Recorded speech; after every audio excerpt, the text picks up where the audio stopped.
미중 외교장관이 코로나19 기원조사와 대만 문제 등을 놓고 또다시 충돌했습니다. 미국이 G7 정상회의에서 중국 견제를 위한 동맹협력 강화에 초점을 맞추고 있는 상황에서 양국의 불편한 관계가 고스란히 드러난 건데요. 워싱턴에서 이경희 특파원이 보도합니다.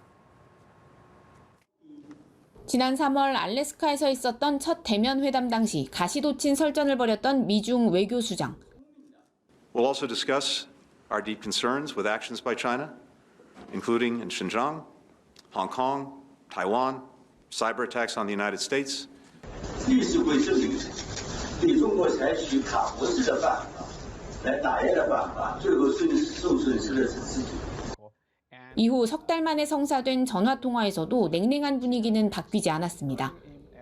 양측은 현안마다 충돌하며 여전한 입장차를 드러냈습니다. 우한연구소가 코로나19 유출지일 가능성을 배제하지 않고 자체 조사를 진행 중인 미국이 중국의 비협조를 지적하며 투명한 조사를 압박하자 중국은 일부 미국인이 터무니없는 얘기를 꾸며낸 것이라고 맞섰습니다.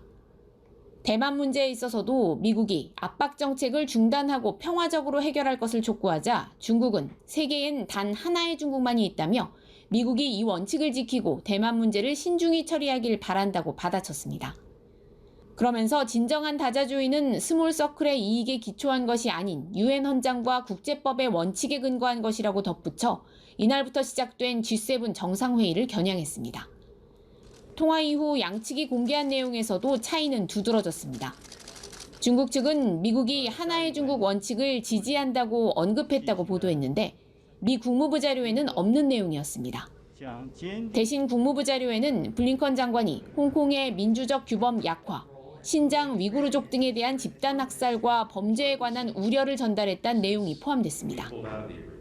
한편 사사건건 충돌하는 가운데서도 양측이 대북 정책을 논의했다는 점은 주목되는 부분입니다. 국무부는 두 사람이 한반도 비핵화를 위해 협력할 필요성에 초점을 맞춰 미국의 포괄적 대북 정책 검토에 관해 논의했다고 밝혔습니다.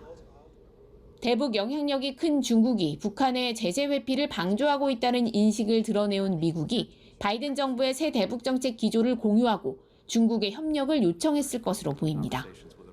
워싱턴에서 연합뉴스TV 이경입니다.